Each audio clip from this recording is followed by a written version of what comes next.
Hi everybody, Tim Hughes here. I'm the CEO and co-founder of the LA Knight. Today I've got Suzanne Jewell with me today. We're going to talk about creating mindfulness in the workplace. Suzanne and I actually had a great chat before we actually came on. We've been talking for ages actually now, even before we came live. Suzanne, where can people get hold of you? LinkedIn is a great spot because I spend a lot of time there. And then other than that, my email, which is really easy, my first and second initial, so SJ at Suzanne, SEZANNE, Jewell, JEWELL.com. Okay, and you spelt it for me anyway, so that's great. Yeah. So you have a very interesting journey. You have a background in marketing. You then went and worked for the Bill Gates and Bill and Melinda Gates Foundation. And then suddenly things came to a standstill. Do you want to explain? So I will share gladly. This is how I kind of tell my story. I'm a recovering global TV executive, and I say that because I used to be very adrenaline addicted to the life I was leading, which was 3 weeks out of the month on a plane. And I look now back, and it's always lovely to see hindsight is 2020. I left that world knowing that that was not what my life's purpose was. My raison d'etre was definitely not what I was doing, although I'd launched a TV platform in 47 countries around the planet. Pretty big deal. One of the 5 most recognized brands in the world. Playboy TV, of all things, by the way. I don't know if you knew that, Tim, but yes. I have no idea what that is, Suzanne. Yeah, I was a global TV branding person who managed that in all 47 of those countries on 5 continents. I left that world, and part of my strategy, marketing, and consulting business did attract the Bill and Melinda Gates Foundation as a client. That work was at the time being done in Ethiopia, and I was living in Miami, and my mother was in Michigan, and that was my commute. So I apparently repeated the same issue of being dancing on a plane, because I literally lived in one place, went home to care for a mother who was going through a 15-month dance before she passed, and then worked on a continent that was not the same continent that was my zip code. I burned out. I ended up literally hitting the wall, and the official diagnosis was adrenal burnout. All sorts of physical, psychological, mental, and spiritual stuff came to a head because I got smacked by a 2x4. And that's how I ended up with my tush on a cush, which now makes me, and I finished a 2-year training program in mindfulness and how to master your attention. So I now have merged mindfulness, marketing, and motivation for the work that I do in the world. Right. And that journey that you went on must have taught you a whole bunch of things. Taught me, I would share with you, that life is precious, because I also, in the midst of that burnout, faced a near-death experience of my own. I ended up with a very difficult migraine. And I was in the hospital when they found out that I have a 2-millimeter unruptured aneurysm in the back of my brain, and I have bilateral dissections in my carotid arteries. They're part of a rare disease. There's nothing they can do. There's apparently no need to go in and support it because it's not at a critical stage. But one of the first and biggest lessons was that my aneurysm is my teacher, and it teaches me every day to live by the hashtag that I call woke up above ground. And so that, and losing both of my parents, and choosing to pivot, choosing to say, do I really want to, as my mom died with, she lived with a lot of joy and she died with a lot of grace. She also really taught me that you better get to what you're here for, because you just never know. Yeah.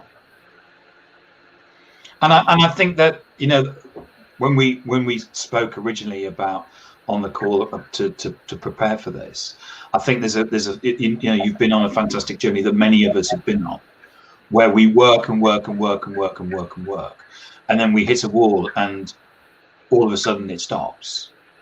But you've also got, in effect, if I could put a metaphor, a gun to your head, around the fact that you do, every day that you live is a blessing.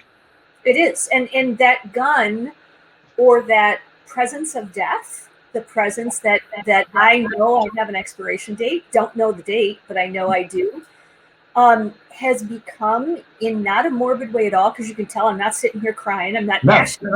No. In fact, you are. It's a clarifier for me. Yeah. You are in fact full of life.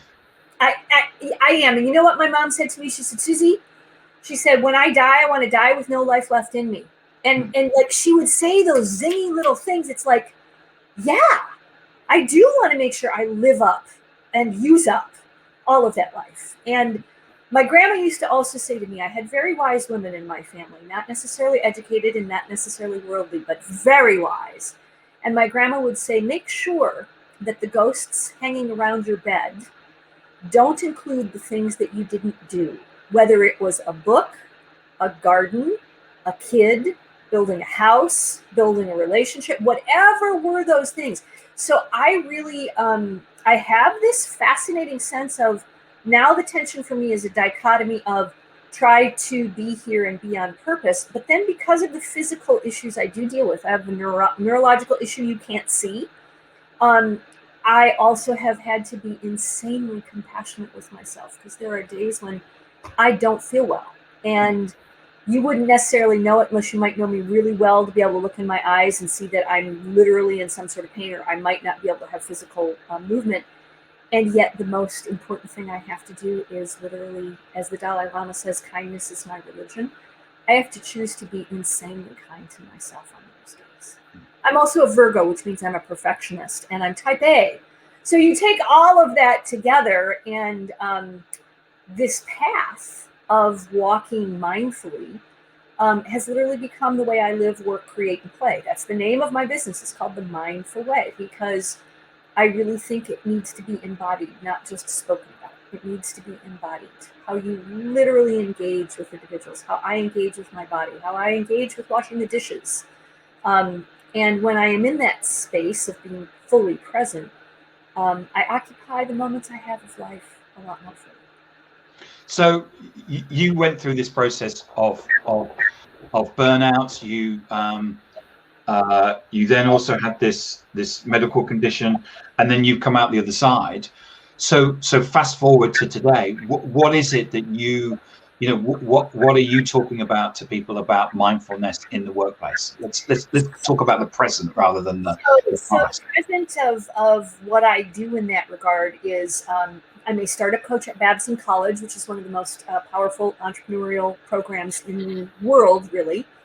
And I also teach and train in these exact areas. The benefit of modern attention training, for example, at Miami-Dade College, I'm about to offer a 3-hour series there. Nova Southeastern University here in Miami has brought me on to do brand storytelling as part of what it is that it requires for you to be able to tell your story well, so that you can either get an investor or, win some sort of funding.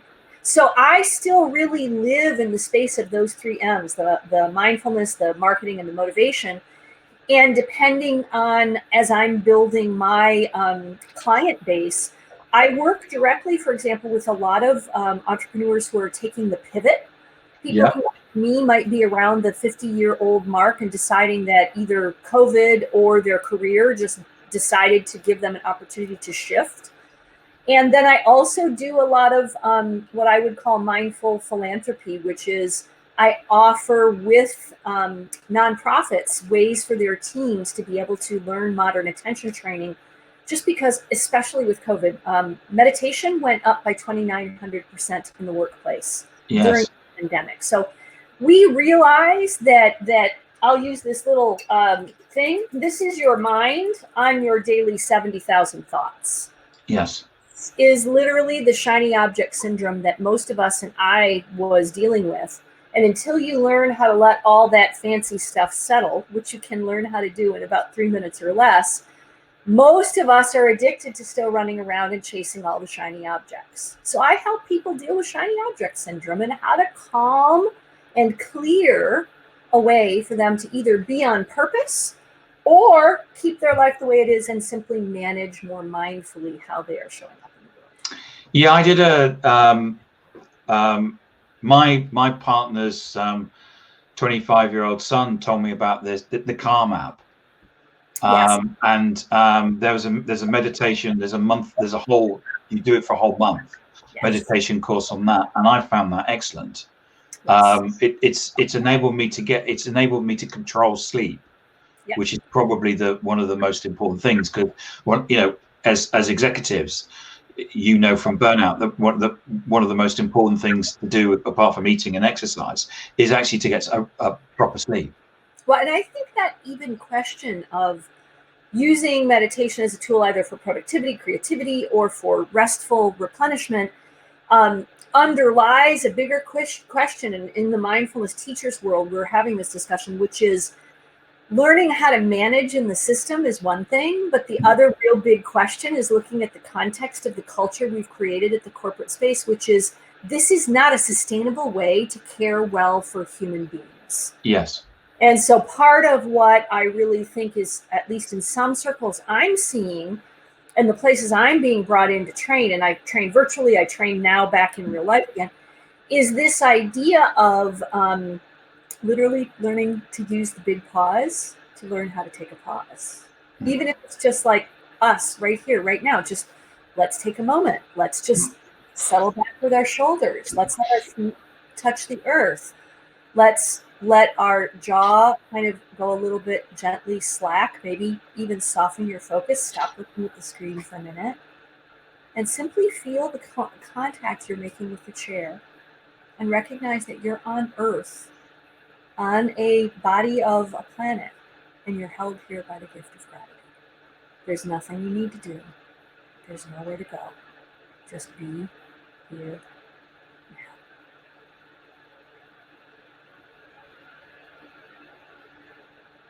And that little mindful moment, if all that is what you have, as you flutter your eyes and come back into this place. I told my partner that we would probably do some meditation on this, and she said to me, "You're going to do meditation on the internet, like live?" I said, "Yeah, why not?" I said, "It sounds like great fun," and it was really restful.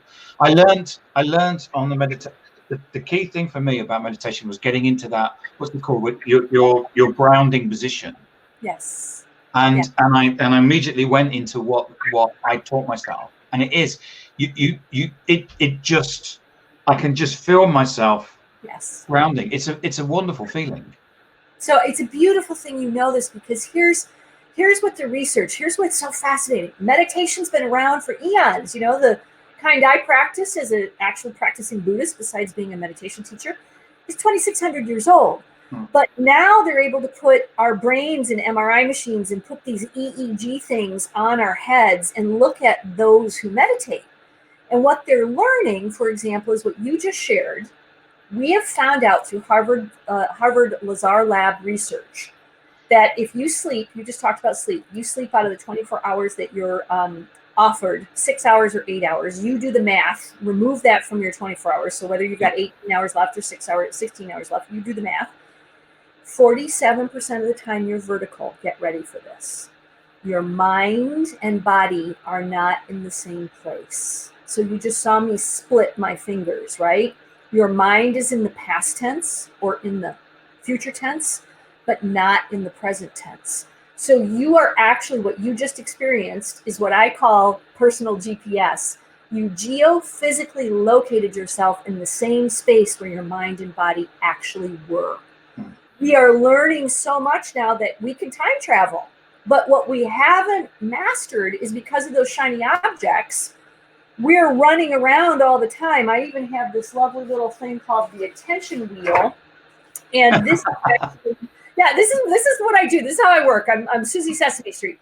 This is like everything in the world that's trying to distract you. This is the noise. This is the news. This is the pain in your body. This is the sorrow in your heart. This is all of the stuff that's trying to distract you.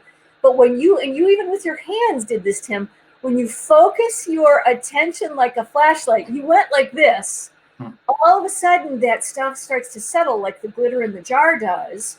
And what your body and muscles already knew when you just did that is, everybody kind of went, we're going to become settled for a moment. We're going to arrive in this moment. And there's something that happens to our nervous system, our rest and digest, and our capacity to be here now, that it's just stunning to me that we're learning this now. But between neuroscience and practice, I personally believe that both in the workplace and in the world, I think we as humans are in a moment of evolution. I think this issue of learning how to work with the nature of the mind at work and at home, and not let those 70,000 thoughts carry us away, if it's sorrow or if it's anger, but to stay centered in the midst of the storm, because the storm's going to come. The storm's going to happen. I think I think there's been a massive change that's taken place through COVID, whereas that there's we've been working in the factory system, yeah. and what's happened is that actually people have got off and Yeah. said, we were getting up in the morning and going into work and getting up, and people were just doing it, and then they stopped. And actually people, I've spoken to a lot of people where they just said, I'm not doing this anymore. Yep. I have to work because Yep. I have to earn money, but I'm not getting up in the morning and going on a commute or whatever and spending hours and hours in the car. And I think there's been a massive change that's taken place. I think that's too. Is that what you're seeing? I'm seeing it, and I'm especially seeing it, interestingly enough, Miami's now going through this fascinating issue around startup. Everybody from San Francisco or New York who has money in the startup space are now all moving to Miami. And Miami is this I've lived here 26 years. I was part of the reason we got the reputation as a city for film, fashion, and entertainment. I led that initiative at the Convention and Visitors Bureau for 4 years. So I'm part of the problem and also the solution, if that was solution as well, yeah. But what I'm realizing now is that there are interestingly enough, a group of young people who are saying, not anymore, and are recognizing that if we choose to engage in this new world that we're coming into in a more mindful way, that we actually can impact for good what it is that we do over the long term. I think we sit at a very powerful moment as regards being human at work. Also, I think that the issue of being able to demonstrate empathy, hold compassion for one another, the fact that we've seen each other's living rooms, the fact that we've learned more about one another's wellness, that even goes back to something as ancient as the South Africa philosophy of Ubuntu, which is 30,000 years old in its thinking, which is, I am a person because of other people. So I am because you are. That I can't exist in that philosophy as this independent solo flyer. There's no Lone Ranger running off and riding off into the sunset going, hey, I did it. And that there is a clarity and an understanding of interdependency. And I really believe that anybody who's at all woken up or aware, recognizing that what happens on the street in Minneapolis happens in London, like George Floyd's passing. Absolutely. It's a ripple effect. Like, we now are seeing that an Arctic ice shelf falling off of the Arctic ice is going to impact where I live on a river, because I may see an inch more water on my river landing. We are no longer the solo flyers that we used to be. So managing the outer storms is going to require that we learn how to better handle our inner weather. And that's what the workplace does. Yeah. So what in the last 2 minutes, what's your advice to people in terms of what they can do around mindfulness at work? First most important thing to do is learn the ABCDs, and they are the following. Attention plus breath can calm your distraction. Right. So literally learn, and if you use Calm, if you go find a meditation teacher on YouTube, you can come follow some of the stuff I'm doing. Find someone who vocally resonates with you, someone who helps you settle the body.